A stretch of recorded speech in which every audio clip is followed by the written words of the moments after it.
This is where it gets interesting, because now all of a sudden you're no longer seduced by the conditions in your outer world. In fact, you're seeing the hidden meaning behind everything because you're viewing it from a greater level of consciousness.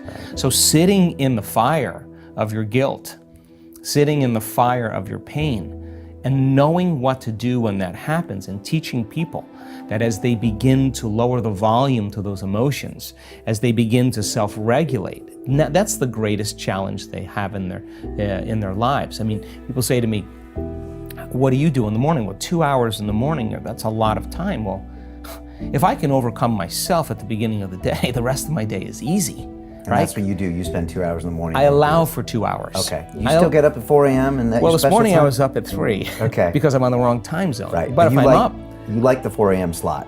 Because my brain waves are just right. I don't have to work as hard. Yeah, my body's a little fatigued, but I'm between worlds. And so you know, my body's a little tired, but I get up and do it.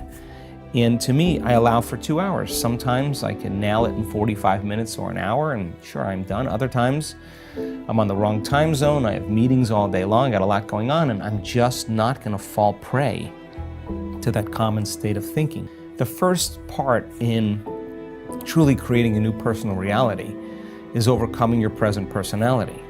You gotta get beyond the normal thinking patterns, the normal urges of action and habits, to get beyond certain emotions that are residuals from the day before.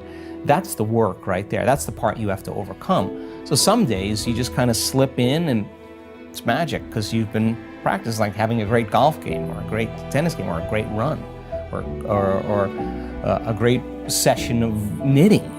You're in your groove. Other days you got to work a little bit more for it. And for me, what I've learned is those hard days, the days that are the most challenging, are always the most rewarding, because now you're uncompromising to an outcome. And if it takes you an hour to get beyond yourself, to find the present moment, because that's the only place where the unknown exists, the familiar emotions and hardwired patterns of the past are the known, the predictable future in trying to forecast the feeling of every event in our life, what people do unconsciously, is also the known.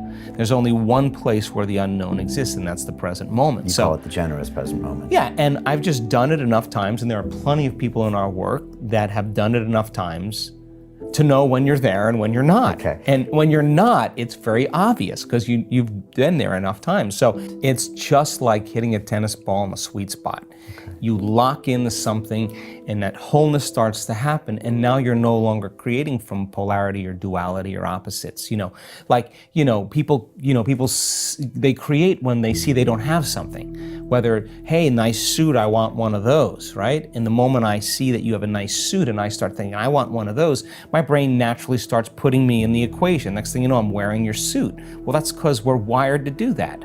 So then we have this natural ability to create. The problem is after you imagine that, you open your eyes and you don't have it, people experience more lack. Well, we're not that good yet. So then the act of practicing enough times and beginning to create the state in which you're so connected to the energy of your future. Now think about this. You're so connected to the energy of your future, you're no longer looking for it or waiting for it. You feel like it's already happened.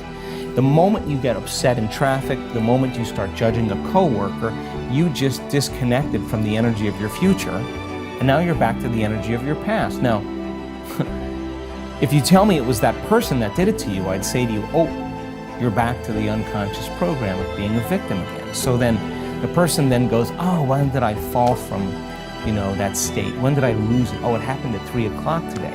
The next time that happens, what can I do differently? Now the person's moving through their challenges in their life with coherence, with rhythm. They're starting to begin to make strides, and that they're no longer knee-jerking to the people in their life that they've used emotionally to reaffirm their identity.